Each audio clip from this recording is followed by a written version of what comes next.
ये कहानी है भोला नाम के एक गरीब मजदूर की, जो दूसरों के खेतों में मजदूरी करके अपना पेट पालता था। वो दिन भर मजदूरी करता और रात में अपनी छोटी सी झोपड़ी में आराम करता। उसका जीवन मजे से बीत रहा था। एक साल गांव में सूखा पड़ जाता है।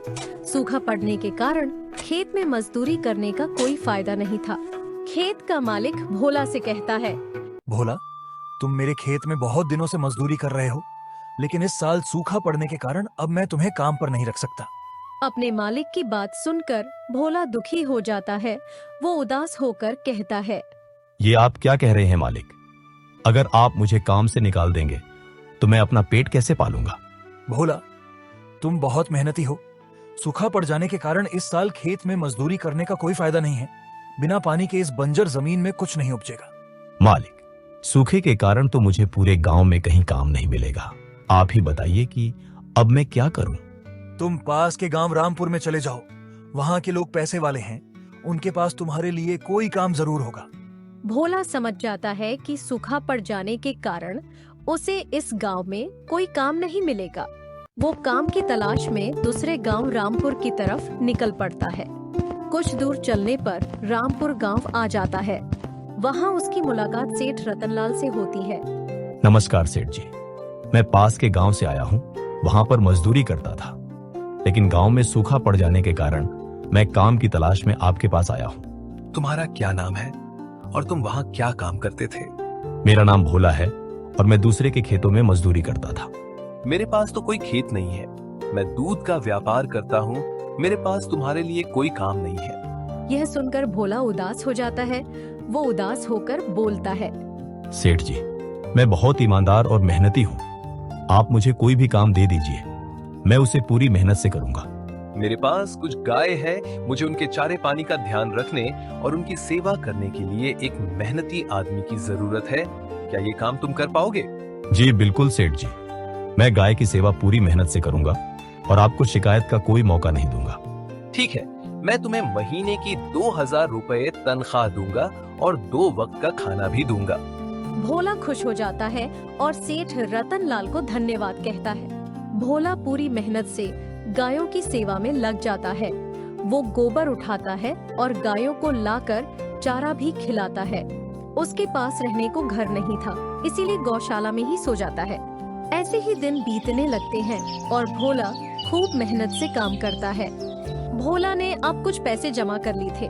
वो अब अपने रहने के लिए घर किराए पर लेने जाता है। भाई, मैंने सुना है कि तुम घर किराए पर देने के लिए कोई ग्राहक खोज रहे हो। हाँ, ठीक सुना है तुमने। इस घर का किराया 1000 रुपया महीना है। क्या तुम्हारे पास इतने पैसे हैं?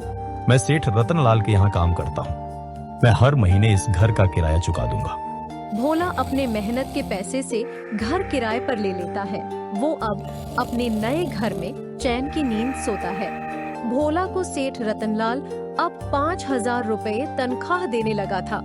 कुछ ही महीनों में भोला ने अपने घर में बहुत सारे पैसे जमा कर लिए थे। अचानक से गांव में चोरी होना शुरू हो जाती है और कुछ गांव वाले आपस में बात करने लगते हैं।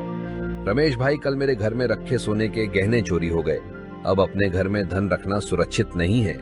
सही कह रहे हो सुरेश भाई, परसों मेरे घर में रखे हुए पैसे चोरी हो गए। अगर इसी तरह गांव में चोरियां होती रही तो हमें अपना धन जाकर किसी और के यहाँ सुरक्षित रखना होगा।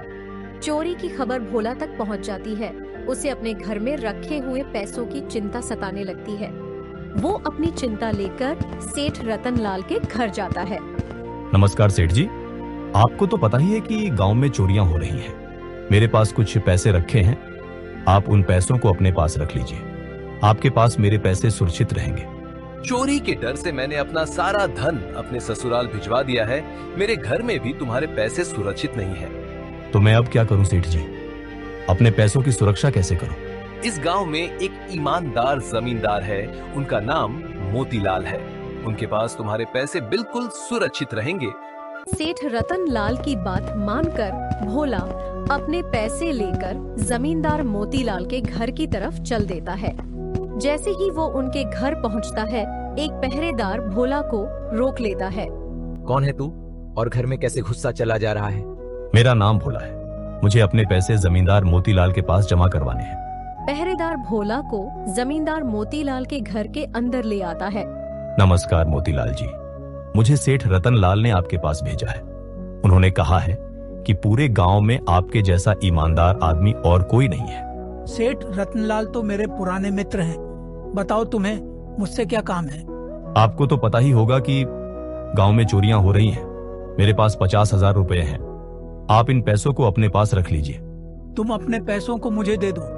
जब तुम्हें जरूरत होगी आकर ले जाना। तब तक के लिए तुम्हारे पैसे मेरे घर में सुरक्षित रहेंगे। भोला अपने पैसों को मोतीलाल के घर रखकर वहाँ से चला जाता है। इधर मोतीलाल पैसे पाकर खुश हो जाता है। असल में जमींदार मोतीलाल एक बेईमान आदमी था।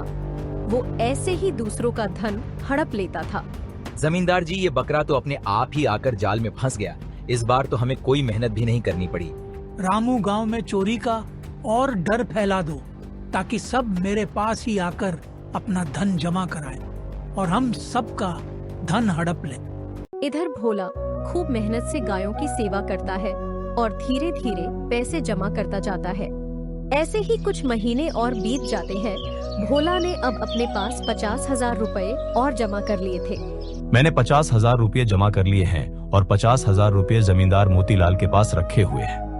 दोनों को मिलाकर 1 लाख रुपए हो जाते हैं। अब मैं खुद अपना दूध का व्यापार शुरू कर सकता हूँ। भोला अपना पैसा मांगने जमींदार के घर की तरफ चल देता है।